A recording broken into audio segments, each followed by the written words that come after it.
As a student of life, I believe intelligence manifests itself not through expression or formality, but through observation and genuine curiosity.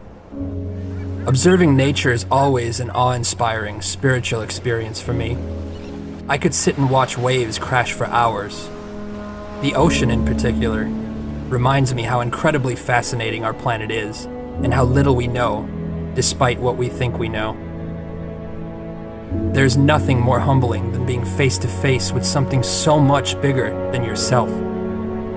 But I often wonder why nature inspires us, why we're in awe of certain scenery, and why we find these landscapes, oceans, and stars so breathtaking. We haven't done anything to earn this awe, so why do we feel it? It is this very question that leads me to believe our most inspired state, then, is not one of accomplishment, but of humility. I think we naturally fall in love with places that prove how small we are, places that humble us with reminders that we have so much more to learn, so much more to grow, that we are part of something bigger than ourselves. Our significance lies in such potential, in that quiet recognition of the stardust in our bones and the oceans in our minds, knowing that a new sunrise paints our skies every day of our lives. And by virtue of just being, by existing, nature gives us a free front row seat. It's like we've won the evolutionary lottery. That's why I find it perplexing that we live such misdirected, consumed lives. We could quite literally not exist at all. We could be nothing. We could be incapable of perceiving any of this. All of us are always just one unexpected phone call, one diagnosis, one broken heart, one newfound love, and one moment away from being completely different people with completely different priorities. Indeed, how frail we are, and yet how blessed we are. You see, those seemingly insignificant moments spent with nature remind you of what's important. They remind you that all we really have is our consciousness and each other. After all, what is life without either? I would say then that it matters little what we've achieved if those achievements are not also in service of others. The sense of purpose we feel when we give far outweighs what is derived from any achievement. And unlike a trophy which fades into darkness, giving has a glory that lasts a lifetime. Your life is your life. Don't let it be clubbed into dank submission. Beyond the watch, there are ways out. There is a light somewhere. It may not be much light, but it beats the darkness.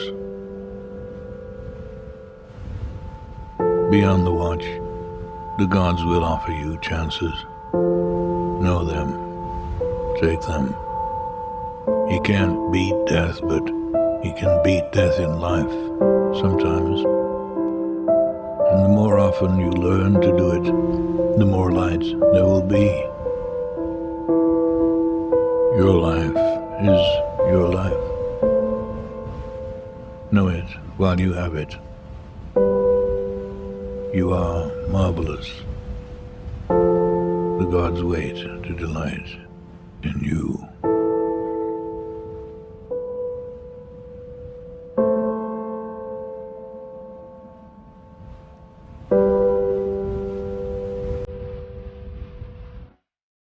It's very common for people to set their goal, chase after it a half year, maybe a year, and then let it be.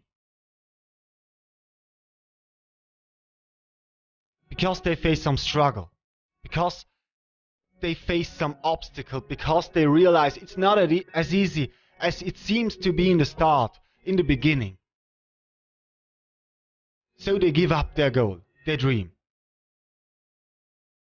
First, it was just a feeling, a gut feeling, and then they tried it out. Then they tried to reach something more, something big, something they dreamed of. And then they let it slip away. How can it be that we let slip away our goals that easily.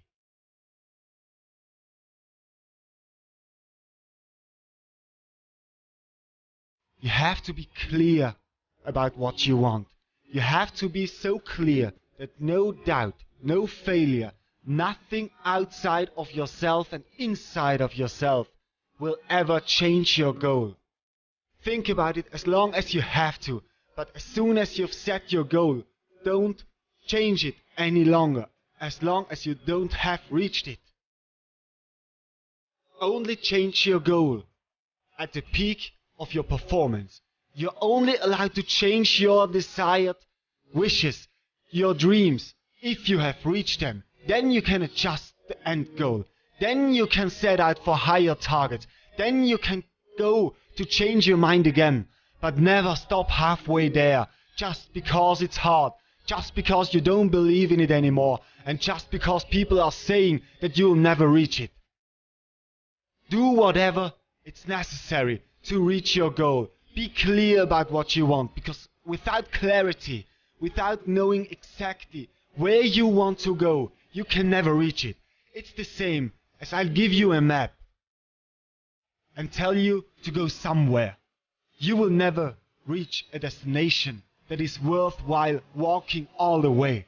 You will always change the direction halfway there. You will always go left, right, and maybe run in circles. And if you don't be careful,